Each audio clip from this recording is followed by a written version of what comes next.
या तीन गोष्टींमध्ये काय साम्य आहे सांगा बरं. केळं, आपली पृथ्वी आणि हे छोटूसं बाळ. या सगळ्यांमध्ये 70 ते 75% पाणी आहे. बरोबर. पृथ्वीवर खरंच किती लिटर पाणी आहे? याचं उत्तर आहे पृथ्वीवर 1260 म्हणजे 1260 आणि त्यावर 0000000000000 आणि पुन्हा एकदा 000 इतके लिटर पाणी आहे. 1260 क्विंटिलियन लिटर पाणी आहे. किती मोठा आकडा आहे हा. यात 16 शून्य आहे. आणि तरी सुद्धा पृथ्वीवर इतकं सारं पाणी असताना भारतात 60 कोटी लोकांना पाण्याची टंचाई जाणवते. मग असं का होतं बरं? या व्हिडिओमध्ये आपण 2 प्रश्नांची उत्तरं शोधणार आहोत. एक म्हणजे इतकं सारं पाणी असताना सुद्धा पाणी टंचाई का आहे? आणि दुसरा प्रश्न म्हणजे आपण पाणी कसं वाचवू शकतो? पाणी टंचाईशी युद्ध करायचं असेल तर पाणी वाचवायला हवं. ते कसं करायचं? या 2 प्रश्नांची उत्तरं या व्हिडिओमध्ये आपण बघूया. तर मग पहिला प्रश्न, पाणी टंचाई का आहे? मग असं आहे की पृथ्वीवरचं फक्त 0.3% पाणी गोडं पाणी आहे. हे इतकंच पाणी आहे जे खारं नाही आहे आणि आपण ते जसं आहे तसं वापरू शकतो.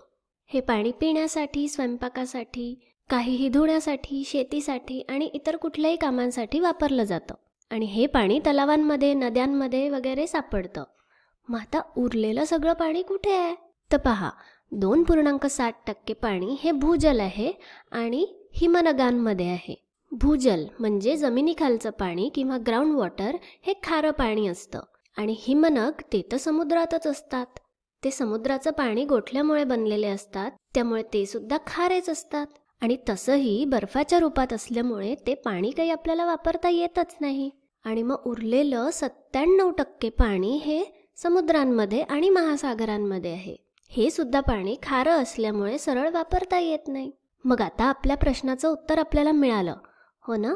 पृथ्वीवरचं जास्तीत जास्त पाणी हे खारं असल्यामुळे आपण ते सरळ उपयोगात आणू शकत नाही. गोडं पाणी खूप खूप कमी आहे आणि म्हणून पाणी टंचाई होते. मग आता पाणी कसं वाचवायचं? या प्रश्नाचं उत्तर आता पुढे बघा. आपण पाण्याच्या बाबतीत खूप शहाणपणाने वागलं पाहिजे, कारण प्रत्येक थेंब महत्त्वाचा आहे. हे चित्र पहा. इथे ही मुलगी दात घासते आहे. आपण हिला पाणी वाचवण्यासाठी कशी काय मदत करू शकतो? व्हिडिओ थांबवा आणि थोडा विचार करा. हो, बरोबर. गरज नसताना हिने नळ बंद केला पाहिजे. जेव्हा हिला पाण्याची गरज नाहीये तेव्हा तिने नळ बंद केला पाहिजे. अशा लहान लहान गोष्टी दीर्घकाळ उपयोगी पडतात. तर आपण हिला नळ बंद करायला सांगू शकतो. बरोबर. आता दुसरं चित्र पहा. या चित्रात काय चुकीचं होतंय बरं? या चित्रामध्ये तर 2 गळणारे नळ आहेत. हे गळणारे नळ दुरुस्त केले पाहिजे. गळणाऱ्या नळांमुळे खूप पाणी वाया जातं. जगभरात जवळपास 3.5 लाख कोटी लिटर पाणी दरवर्षी गळत्या नळांमुळे वाया जातं. मग तुमच्याही घरी गळणारा एखादा नळ असेल तर तो लगेचच दुरुस्त करा. पाण्याचा प्रत्येक थेंब वाचवणं म्हणजे पृथ्वी वाचवण्यासारखंच आहे. आता हे पुढचं चित्र पहा. हे काय आहे बरं? हा अजून एक गळणाराच पाईप आहे का?